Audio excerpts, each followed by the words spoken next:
Sexto Encontro Nacional dos Tribunais de Contas. Uma realização do Tribunal de Contas de Santa Catarina e Atricom. Muito bem. Antes de nós passarmos à nossa próxima palestra, nós chamamos o vice-presidente do Tribunal de Contas de Mato Grosso, conselheiro Luiz Henrique Lima, para que venha ao palco. Boa tarde a todos. Lucas? Eu queria agradecer muito ao Tribunal de Santa Catarina e a Atricom, a Audicom, os organizadores, pela oportunidade de apresentar, muito brevemente, o livro digital Aprender, Compartilhar e Multiplicar, que reúne a síntese das boas práticas de controle externo que foram apresentadas no primeiro laboratório de boas práticas de controle externo que ocorreu em setembro em Cuiabá. E este livro digital foi organizado por mim e pela auditora Risodalva Castro. Por gentileza, Risodalva, vem aqui. Palmas para Risodalva. Ela, na verdade, teve o trabalho maior de organização dessas boas práticas. O que são as boas práticas?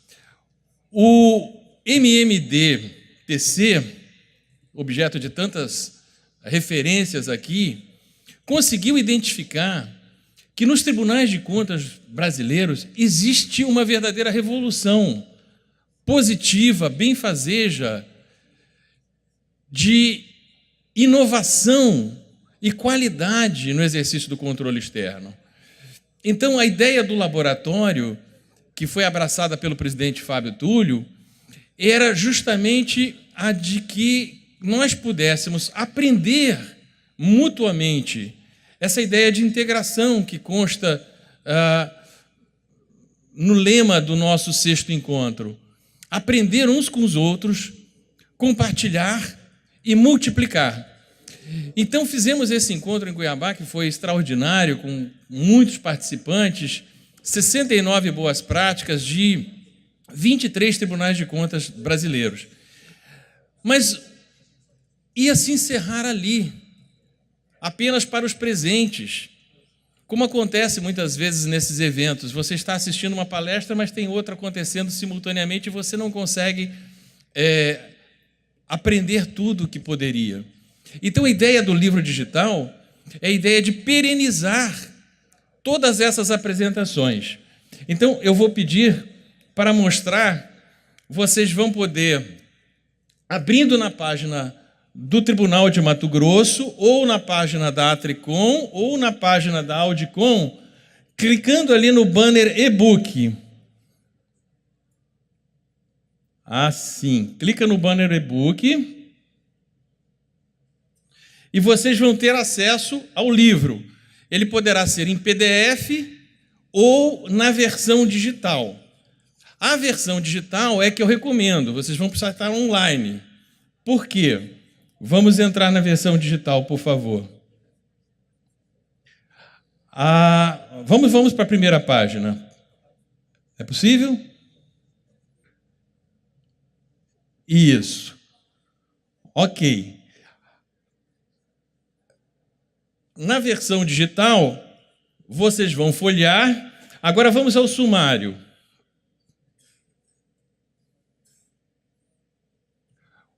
No sumário, vocês vão ver que ele está organizado por áreas de interesse, que foram as oficinas temáticas do laboratório. Então, temos as boas práticas em educação, em saúde, em auditoria de obras, em auditoria de previdência, contas de governo, contas de gestão, enfim, todas as áreas de atuação dos tribunais de contas. Então, lá está o lápis, né? Na ponta do lápis de Minas Gerais, lá está experiências da Paraíba, de Santa Catarina, a experiência ambiental do Amazonas, as auditorias de obras lá do TCDF, enfim, todas aquelas boas práticas que foram apresentadas, nós vamos clicando ali, chegar a uma delas. Agora, vamos mostrar o conteúdo. Escolhi aqui para apresentar para vocês a prática 6, que foi uma prática do TCU, sobre contas de governo. O conteúdo do livro é uma síntese da apresentação que foi feita. Mas a vantagem do livro digital é que as tecnologias modernas hoje, de comunicação e de tecnologia de informação, nos permitem o quê? Vejam aquela barra azul ali na extrema direita da página. Ali eu tenho contato do palestrante do TCU que fez a apresentação. Eu tenho, clicando ali, acesso a todos os slides da apresentação que ele fez. Então eu clico ali e eu vou ter acesso à apresentação que foi feita lá em Cuiabá. E mais, voltando para aquela barra, eu tenho o vídeo da entrevista que foi feita com cada um dos palestrantes.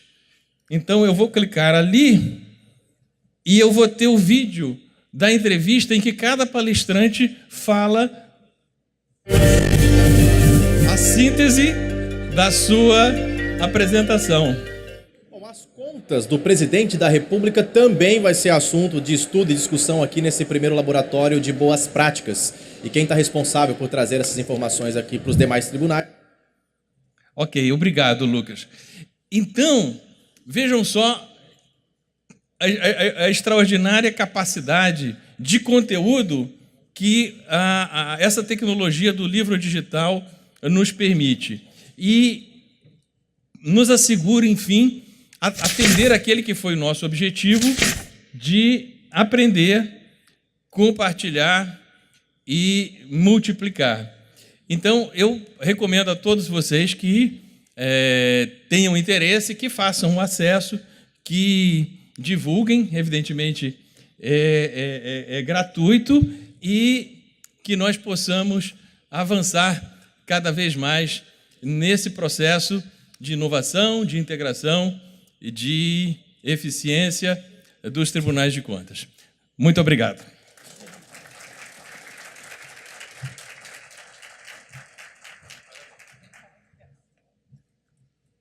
Senhoras e senhores, nós iniciaremos agora a palestra 4, o futuro do controle de políticas públicas. E nós convidamos o conselheiro Adircélio de Moraes Ferreira Júnior, do Tribunal de Contas de Santa Catarina, para que venha ao palco presidir a mesa.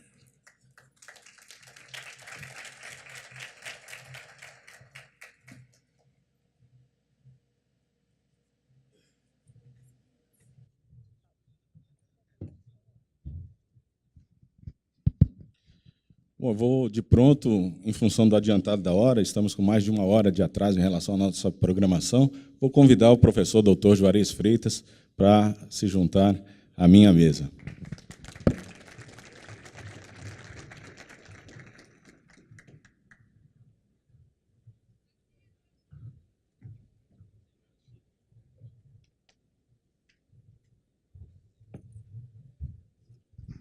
Bom, muito boa tarde a todos. Gostaria de, mais uma vez, cumprimentar a organização do evento, e eu faço na pessoa do presidente Luiz Eduardo Xerém, presidente desta casa, e também na pessoa do presidente da Tricom, Fábio Nogueira. O professor Dr. Juarez Freitas, ele dispensa a apresentação, no entanto, eu vou ler o breve currículo dele, para fins de protocolo, para cumprir o protocolo, professor Juarez. Mas eu gostaria de dizer que é uma honra recebê-lo mais uma vez na nossa casa.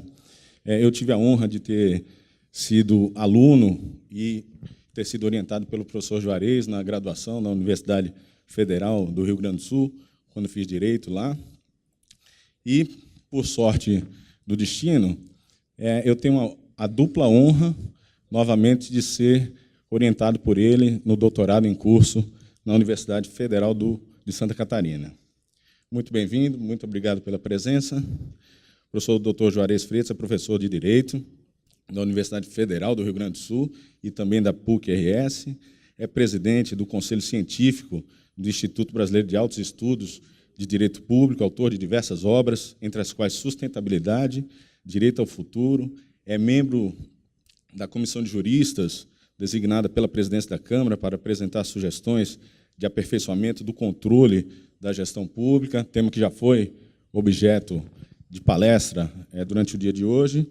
E, entre as diversas condecorações, ele recebeu a medalha Ponte de Miranda, da Academia Brasileira de Letras Jurídicas, é advogado e também é parecerista. Professor Juarez, muito bem-vindo.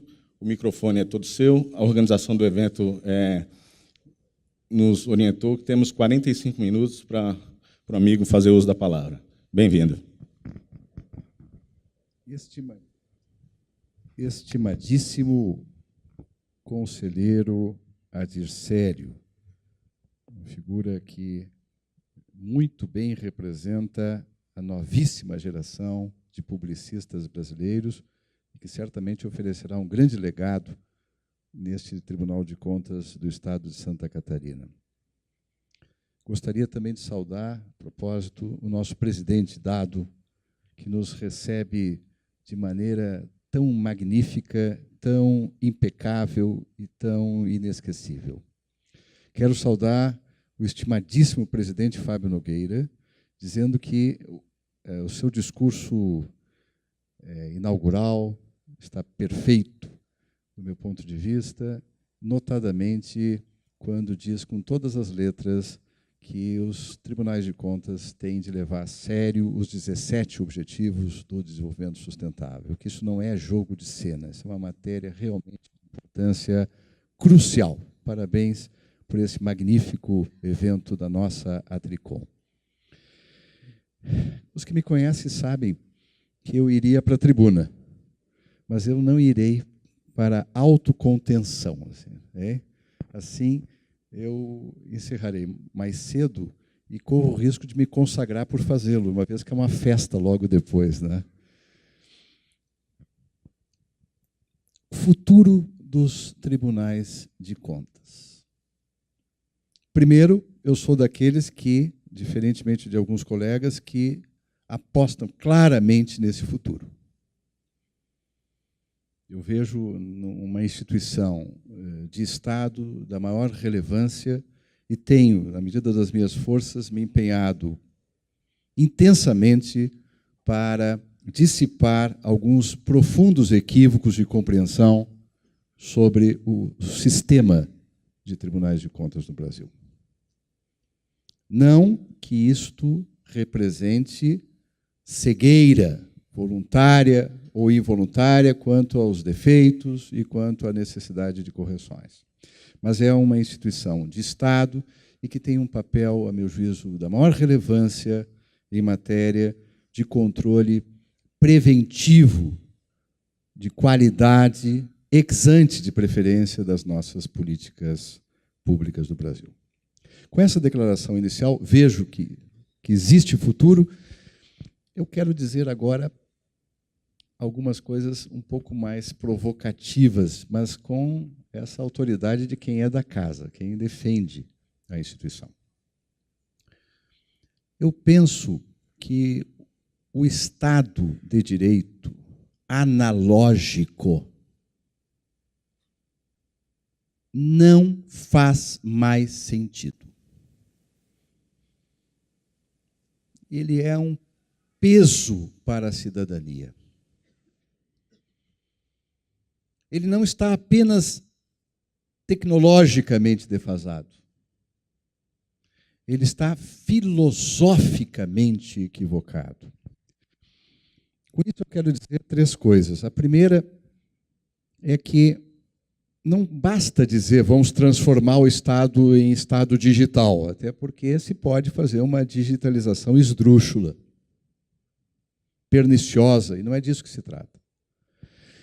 Trata-se de buscar a ideia de governo como plataforma de serviços públicos, uma plataforma unificada de serviços públicos, na linha do que fez, por exemplo, agora o Reino Unido. Em lugar de 410 sites do governo, tem um só. Mas, mais do que isto, é a ideia de que o usuário de serviços públicos passa a ocupar não apenas a centralidade. A centralidade já era defendida desde o início dos anos 2000 pela corrente New Public Service, que é muito superior à corrente do New Public Management dos anos 90, que ainda tem, infelizmente, seguidores entre nós. Mas não é mais a centralidade que interessa. O usuário tem de estar, na verdade, na codefinição das políticas públicas. E, em segundo lugar, é evidente que nós precisamos reinventar o Estado democrático, isto é, a própria democracia. É evidente que esse sistema democrático está em crise no mundo todo, em larga medida, porque ele é um sistema descontínuo. Há muito tempo que ele vem dando sinais de fadiga. Ocorre a cada 4 anos. Ocorre, muitas vezes, com um feedback, na melhor das hipóteses, anual, o julgamento de contas. Na melhor das hipóteses. E nada disso faz sentido no século XXI. A melhoria tem que ser contínua, a avaliação tem de ser continuada. É mais do que o controle concomitante. A avaliação continuada das políticas públicas. Sem isto, não há futuro, não é para os tribunais de contas, não há futuro para o jogo democrático no século XXI. Se nós não tivermos uma capacidade de, com erros e acertos, inserir a cidadania de forma ativa no jogo democrático, cedo ou tarde nós vamos ter retrocessos graves, como já percebemos em várias partes do mundo. Codefinição das políticas públicas pelo usuário. Curioso notar que isso já aparece num documento deste ano da OCDE, chamado Revisão do Governo Digital no Brasil. A ideia é reformular o Estado brasileiro, não é só a administração pública, para se transformar numa plataforma que permita ao usuário dos serviços públicos ser codefinidor das políticas públicas. Isso é muito mais importante, muito mais avançado, e deveria ser consenso entre os democratas de bem do que foi a nossa importante experiência lá atrás do orçamento participativo. O orçamento participativo era analógico. Era capturado por grupos particulares. Por melhor que fosse a ideia, era assim. Capturado. Isso é como o Oscar, começa a subir a música, tem que terminar, não é isso? Não apareceu uma musiquinha, não.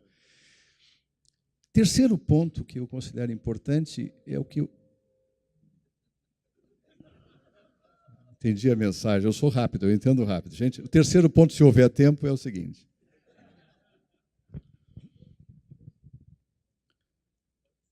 O artigo 23 da Lei de Defesa dos Usuários de Serviços Públicos, de 2017, determina que os órgãos e entidades públicos abrangidos por esta lei deverão avaliar os serviços prestados nos seguintes aspectos. Aí vem os itens: satisfação do usuário, qualidade do atendimento prestado ao usuário, etc. E como deve ser essa avaliação? Continuada. Está na lei. Portanto, o que eu estou dizendo nem é tão distante assim do plano normativo. O que nós fizemos, por exemplo, naquele anteprojeto, naquela minuta de PL da Comissão de Juristas, que foi magnificamente bem representada hoje pela manhã por 2 eminentes pares, o que nós fizemos foi dizer que isso deve ser feito via aplicativo, como já é feito em algumas partes do mundo. Assim como avaliamos um serviço como, por exemplo, do Uber, nós vamos avaliar saúde, vamos avaliar educação e vamos aprender a fazer a avaliação propositiva. Isso é muito importante. A lei fala em ranqueamento. Isso é uma coisa que nós vamos ter que debater. Nós vamos ter que induzir uma avaliação positiva. O que quer dizer isso? Diga o que está bem e diga como pensa que pode melhorar. Esse é um grande processo de educação democrática para o século XXI. Isto já é possível tecnicamente, isto é simplicíssimo de fazer tecnicamente. Quem tem que liderar esse processo? Todas nós. As instituições de Estado são aceleradoras, são catalisadoras deste processo. Eu vejo tantas criaturas brilhantes aqui me olhando com atenção. Vocês são catalisadores dessa transformação, que não é digital, é muito mais profunda. É uma transformação filosófica do Estado brasileiro. E nós podemos verificar que, em boa parte do mundo, as coisas confluem, felizmente, para esta linha. Um dos melhores administrativistas hoje nos Estados Unidos, Cass Sunstein, escreveu agora, em novembro, um artigo, vocês podem ler depois, está na internet, no Bloomberg. Congress can agree on this. Cut federal paperwork. Nesse artigo, ele diz que o cidadão americano gasta 9 bilhões de horas por ano com a burocracia de papel. Isto é de uma improdutividade. São horas desperdiçadas da vida de alguém. São horas de improdutividade crassa. Quantos bilhões de horas no Brasil nós despendemos com um burocratismo inútil? Sem a menor dúvida, esta é uma bandeira de convergência. Tem razão, Sunstein. Para além das polarizações do Congresso americano, para além das polarizações do Congresso brasileiro. Por isso, a nossa proposta de primazia para o serviço público digital. Tudo que puder ser prestado digitalmente deverá sê-lo. O autosserviço tem prioridade, a telemedicina tem prioridade. Mas é muito mais do que isso.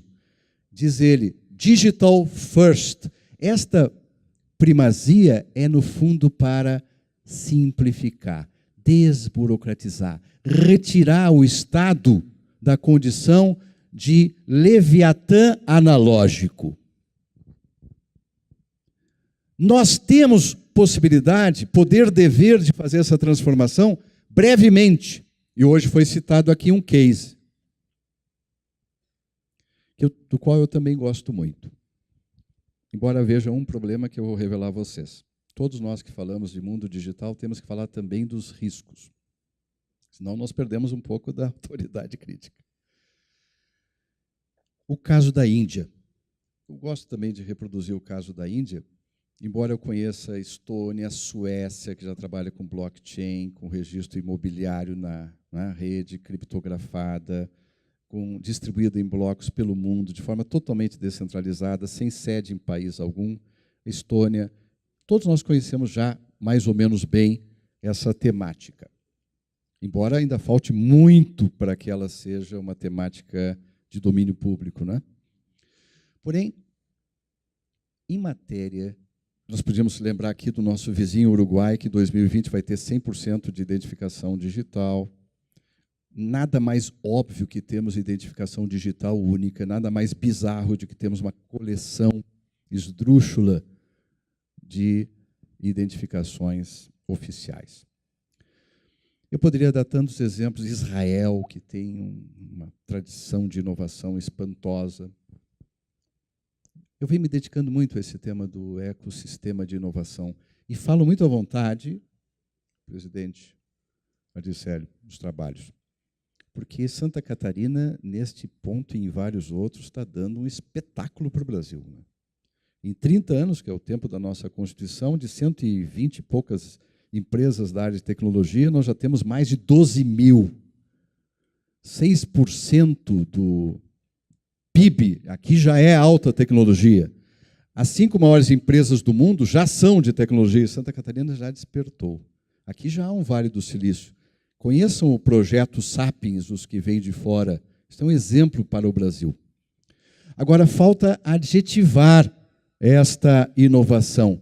Mas, em relação a esses países, como os que eu citei, sempre tem aquela crítica de quem está querendo postergar, está querendo procrastinar a reforma inevitável, necessária e inexorável. E é um problema de escala. Então, veio a Índia, e a Índia, em 2009, e agora em 2016, com um act muito interessante, que pode servir de modelo ao Brasil, conseguiu a identificação digital única. Eu vou dar só dois efeitos extremamente positivos, 2 externalidades positivas desta mudança. Muito rápida e muito barata. Depois vejam o orçamento. O Brasil pode fazer isso sem nenhum problema fiscal. Primeiro, a bancarização, o acesso a microcrédito. O objetivo número 1 dos 17 Objetivos do Desenvolvimento Sustentável da Agenda 2030 da ONU é combater a pobreza.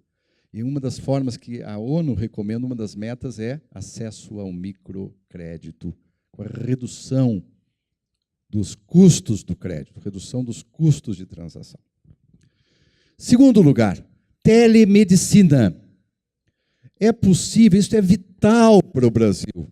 Quem conhece o tema mais a fundo do direito fundamental à saúde deveria examinar esse case com cuidado. Eu fico, às vezes, um pouco triste quando eu vejo as pessoas que não conhecem os números achar que o problema da saúde no Brasil é que os juízes dão muitas liminares para fornecimento de remédios. Isso é não conhecer os números. Isso não é nada. O problema do Brasil é, falta de atenção básica. Nós desperdiçamos aqui 100 bi por ano. 2, hospitais sem escala, mal planejados. Isso tudo passa por um controle de sustentabilidade de impactos que os tribunais têm que começar a fazer, e vou encerrar com isso na minha fala aqui. E número 3, em matéria de desperdícios, por exemplo, os exames médicos no Brasil. Um médico, por falta de uma identificação única, não sabe, e que os dados do paciente possam ficar numa nuvem criptografada segura, não sabe o que o outro médico fez. E repete as solicitações de exame, muitos dos quais caríssimos. E pasmem vocês, a estatística é de arrepiar. Cerca de 50% dos exames médicos no Brasil não são buscados pelo paciente. Tal o irracionalismo do, entre aspas, sistema de saúde. Isto é facílimo de consertar. Evidente que supõe uma deliberação racional forte e instituições de Estado que comecem a fazer avaliação de impacto e não apenas recomendem, determinem correções. Certamente a identificação digital única é muito importante. Mas eu disse que há riscos. E o Brasil, que se atrasou, pode ter a vantagem de queimar etapas, entre aspas. A China se atrasou em relação à maquininha de crédito. Resultado, ela pulou a maquininha de crédito e foi direto para o QR. O Brasil está atrasado, muito atrasado, no debate sobre blockchain. Nós aqui ficamos falando de Bitcoin. O Bitcoin, em primeiro lugar, eu queria dizer para vocês algo que, aliás, a CVM corretamente já identificou. Não é uma criptomoeda. Ajudem a difundir a correção deste grave equívoco. O Bitcoin é um criptoativo, e acrescento eu, especulativo, perigoso, sem lastro. Não é uma moeda porque não há regulação, não é uma reserva de valor e não é o meio oficial de pagamento. Ponto. Não é uma moeda. Dito isso, o blockchain é só uma plataforma de confiança onde roda o Bitcoin, que eu critico. Mas o blockchain tem uma grande vantagem: segurança, confiança, que o atual sistema da Índia não tem, o Aadhaar não tem. E me preocupa muito, eu conversava com o Ronaldo hoje no almoço, e ele também percebeu que esse é um problema sério, um eventual ataque cibernético contra a Índia, nos moldes em que houve, dizem, dos russos em relação à Estônia em 2007. Graças a isso, essa tragédia, em pequena escala, na Estônia, eles migraram para o blockchain. A Índia está se preparando. O Brasil já deveria planejar o seu sistema para que, pelo menos, os dados sensíveis fossem rigorosamente protegidos de maneira totalmente segura. Dito isso, vocês percebem, por trás de uma simples mudança facílima de determinar mais do que recomendar, que é a racionalidade na identificação do brasileiro, muda o sistema de saúde, muda a bancarização, o acesso ao crédito. ODS, Objetivos do Desenvolvimento Sustentável, ganham densidade. Este é o controle do futuro. Em lugar de nos confinarmos a questões menores, pensarmos para onde, qual é o rumo do desenvolvimento sustentável. O rumo não é mais a economia tangível. É claro que o Brasil vai ter commodities, claro que o Brasil vai produzir na área da agricultura, mas não é aí que está a economia do século XXI. Vejam o caso do sistema tributário brasileiro. Tentar introduzir de maneira simplista o IVA como sendo solução, o IVA como sendo solução, não resolve absolutamente nada. O ICMS, aqui temos muitos tribunais estaduais, então vou dar o exemplo do ICMS. O ICMS está calcado em quê? Telecomunicações, a inovação disruptiva vai acabar com essa fonte. Né? Todos nós usamos o WhatsApp nas ligações internacionais. Combustível. Eu espero que as energias renováveis possam nos propiciar, aliás, a Alemanha já está determinando pelo Tribunal Administrativo Federal da Alemanha, combater os veículos a diesel, que são capazes de decretar muitas mortes prematuras ano no mundo. Mas não só, o veículo a combustão não tem mais nenhum futuro. No entanto, o Brasil recentemente, embora isso vá ser revisado daqui a pouco tempo, terá que ser revisado daqui a pouco tempo, faz todo um plano de subsídio à indústria da montadora com uma débil, tímida, pobre, pálida cobrança de eficiência energética, quando deveria estar pensando na transição para o fim desse tipo de veículo.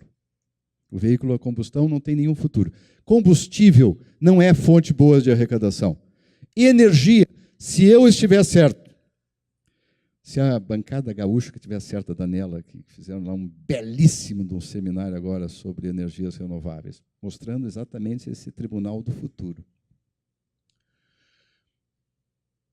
Se nós estivermos certo, o Brasil será o Brasil da energia solar.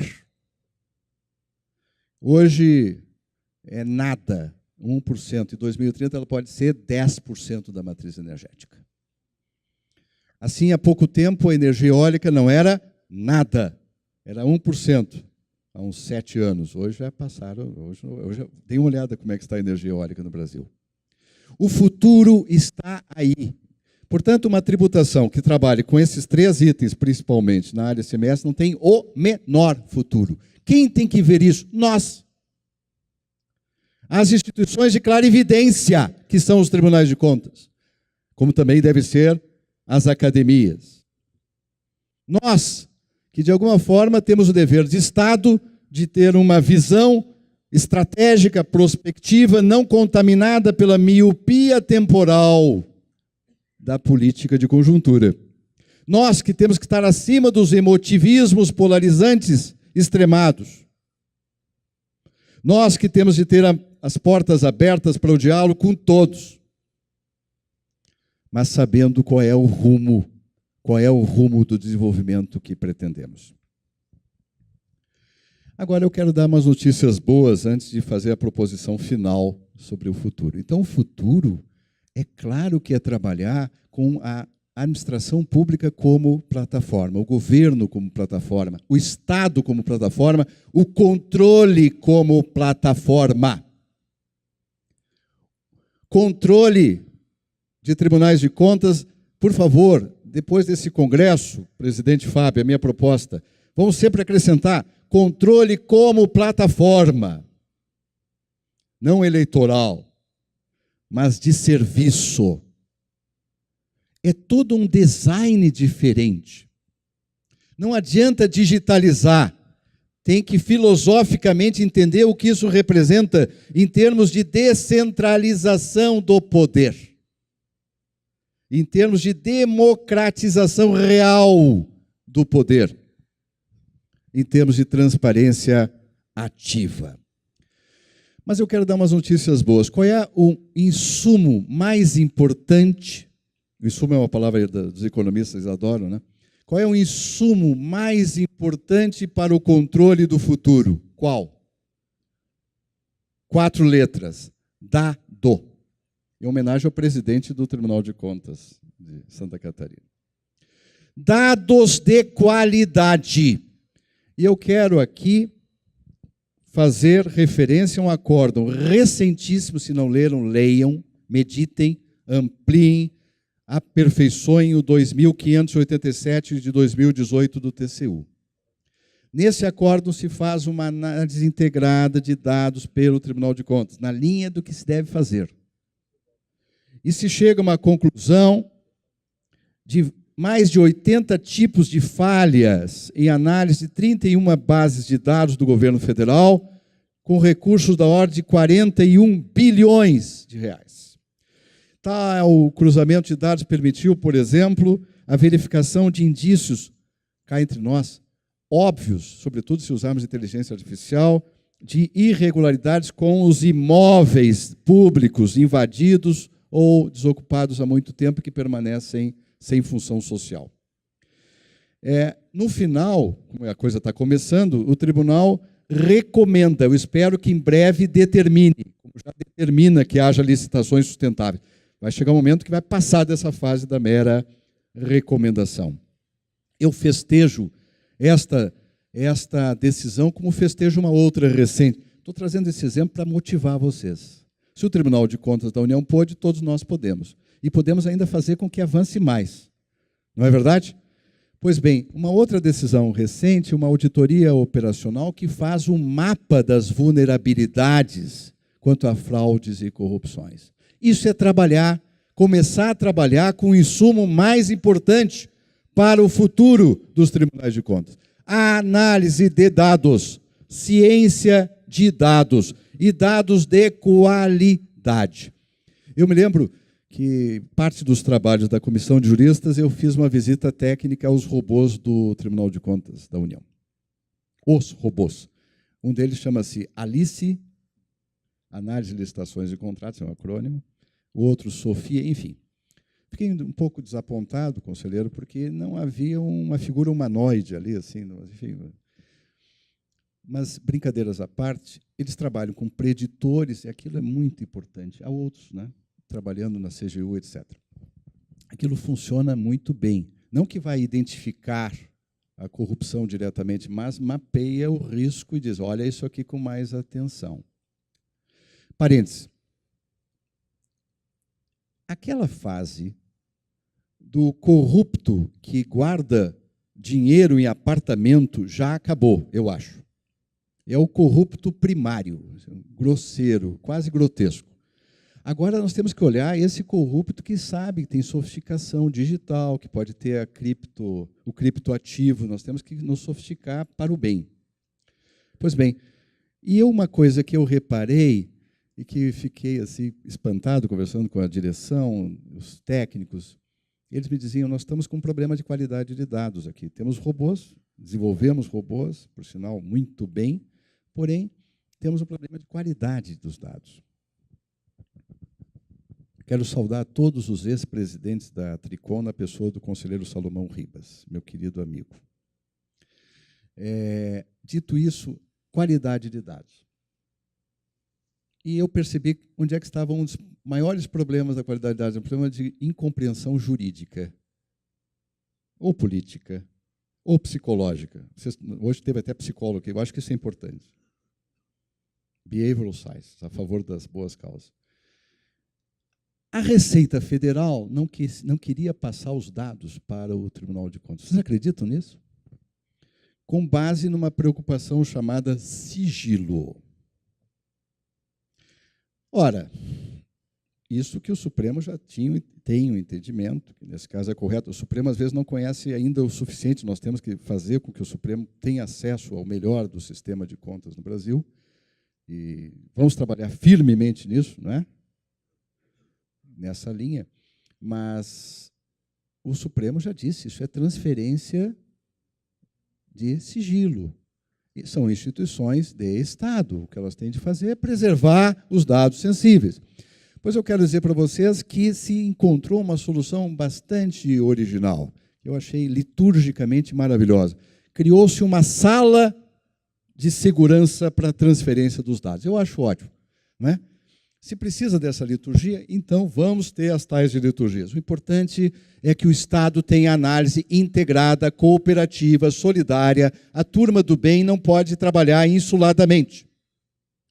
E isto parece que começa também a acontecer. Então, insumos, dados de qualidade, análise integrada, inteligência artificial, que nunca vai retirar os nossos dons insubstituíveis,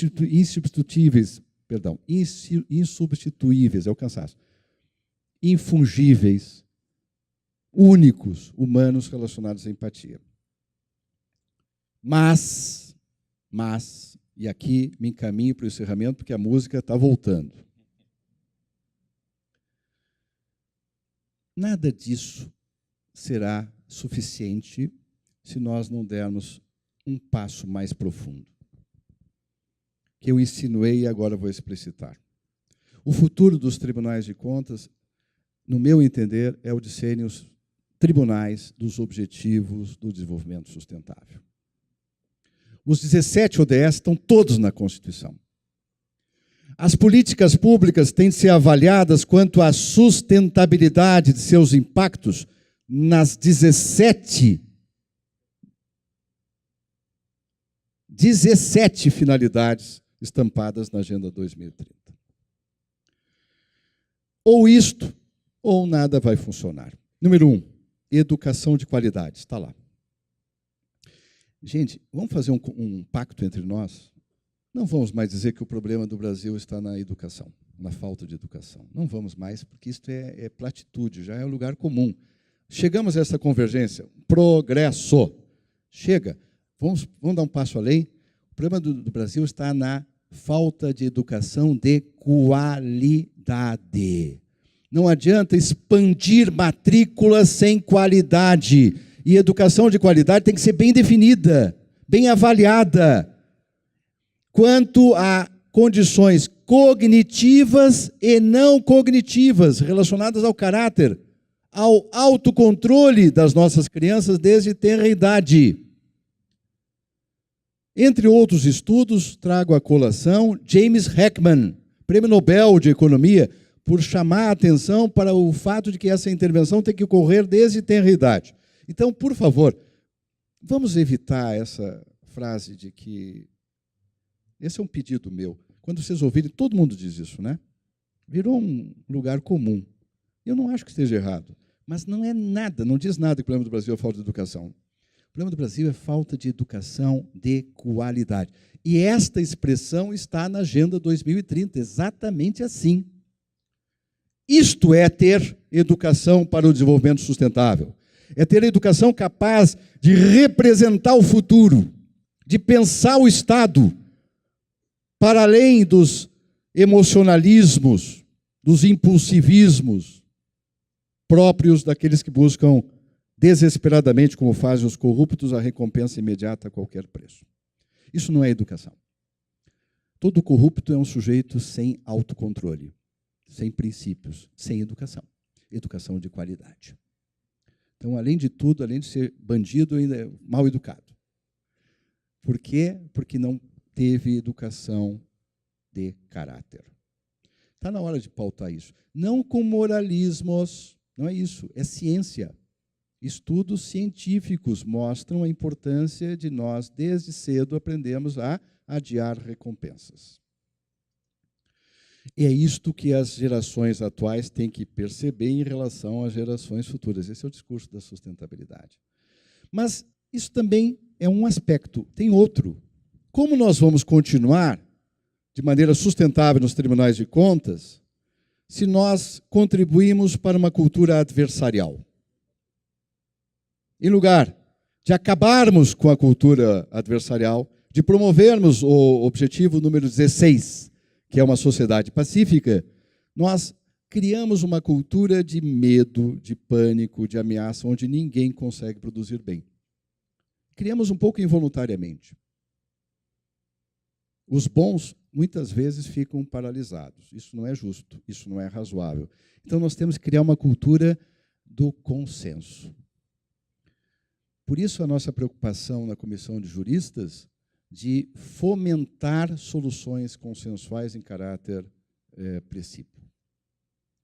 Mas, além disso, mais importante do que isso tudo, se é que isso é mais importante do que isso tudo, eu acho que existe uma coisa mais importante do que isso tudo, nós temos um compromisso, não é só com o ambiente, é com um ambiente que permita à humanidade continuar vivendo aqui na Terra depois do ano 2100. Essa coisa de salvar planeta, outra coisa que vocês me ajudem a difundir, gente, não precisa salvar o planeta. A gente usa essa expressão, não está errada, mas é uma licença poética.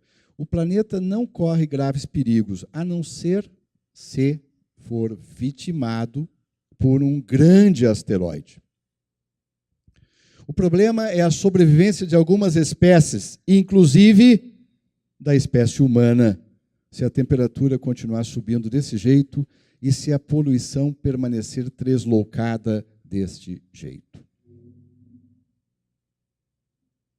Portanto, quando se fala em qualidade de vida, quer dizer qualidade ecossistêmica.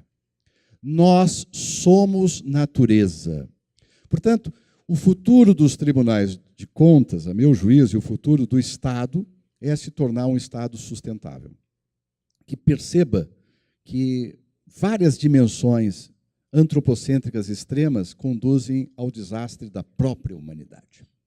Então, o meu pedido à Tricom, o meu pedido ao IRB, nosso Ivan Bonilha, o meu pedido a todos e a cada um de vocês é: estudem com atenção e encarnem com devotamento os 17 ODS na pauta dos tribunais de contas. Mas não só. O Judiciário já avançou muito, determinando o plano de logística sustentável. Determinando o plano de logística sustentável. E há estudos no CNJ agora para incorporação dos ODS como metas para o nosso Poder Judiciário. Eu não vejo, para além das ideologias, uma bandeira mais importante do que a sustentabilidade multidimensional. Ambiental, social, trabalho decente, está lá o ODS número 8. Econômica, o futuro é a economia das energias renováveis e intangível. Ética, não pode haver desenvolvimento sustentável sem igualdade de gênero. Por exemplo, não pode haver desenvolvimento sustentável se o ser humano acredita profundamente que ele é o centro do universo. Esse egoísmo pode nos destruir. Mas há também uma dimensão jurídico-política. Então, os tribunais de contas do Brasil, se já não o fizeram, eu faço esse meu apelo, não como professor, mas como cidadão, aproveitando essa tribuna nobre desse grande congresso. Licitações que não forem sustentáveis são antijurídicas. Se não quiserem observar o guia que já existe, por exemplo, da AGU e tantos outros guias práticos de como fazer licitações sustentáveis, eu acho que nós poderíamos propor, hein, presidente Fábio, um guia de licitações sustentáveis em observância do artigo 3º da Lei de Licitações.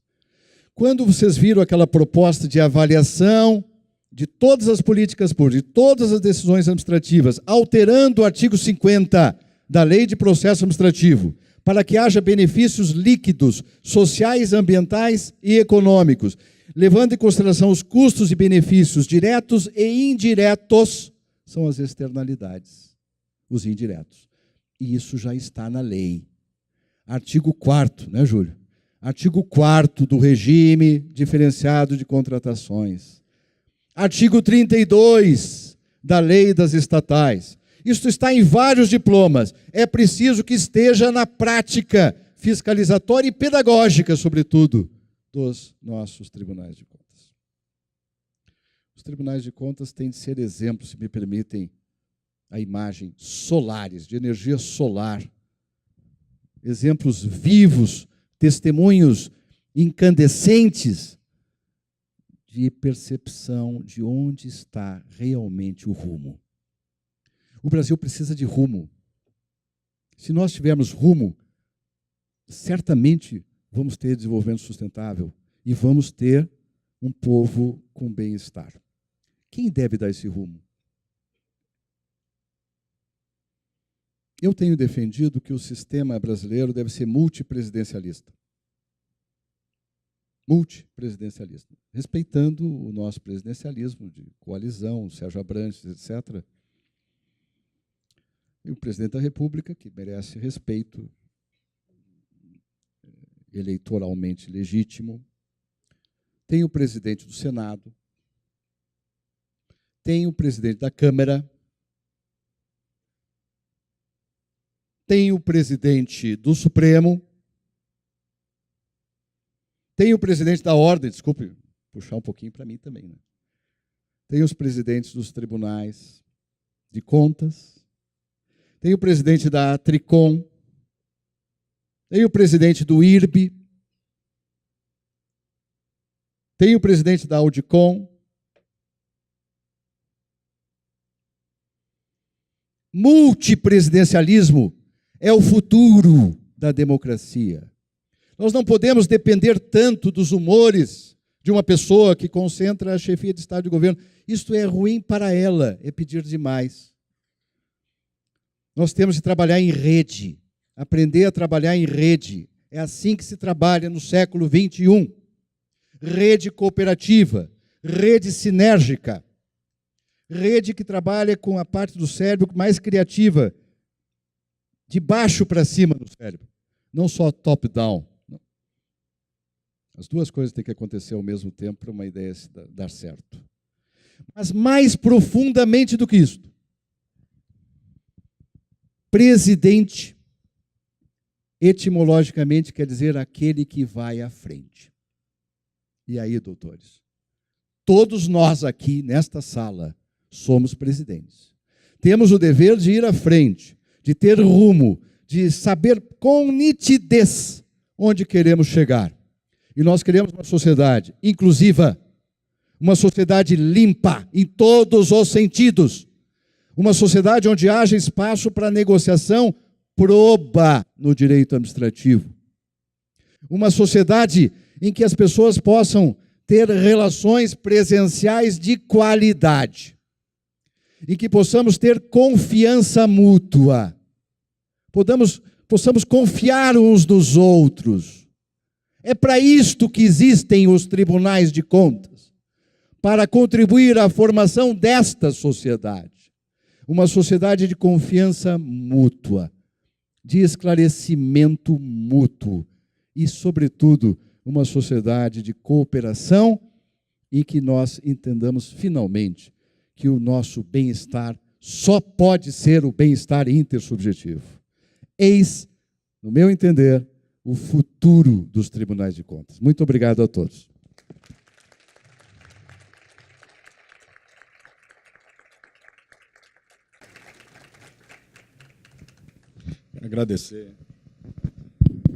Quero agradecer ao professor Juarez Freitas pela brilhante palestra.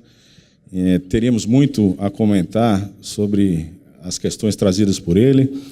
Palestra densa, mas em respeito aos demais palestrantes, e ao próprio professor Juarez, que encurtou a palestra dele, e como temos mais de 1 hora de atraso, e a organização está muito preocupada com o cronograma do evento, eu não vou tecer maiores comentários sobre o conteúdo da palestra. Vou fazer apenas um comentário que não tem relação direta exatamente com o conteúdo. Tem relação indireta, mas importante.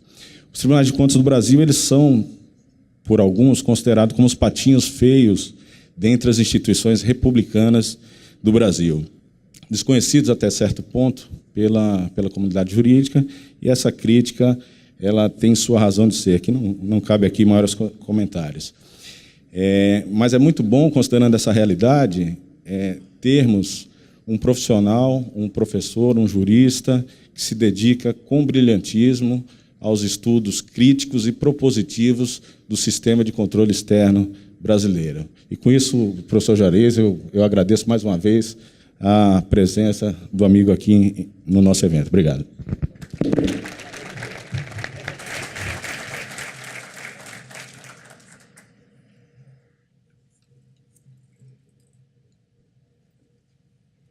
Obrigada ao nosso presidente da mesa, conselheiro Adircélio de Moraes Ferreira Júnior.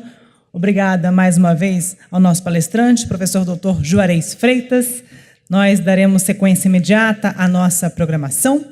Acompanhe nossa cobertura também pelo site do TCE, Twitter e WhatsApp 48 991 13 2308.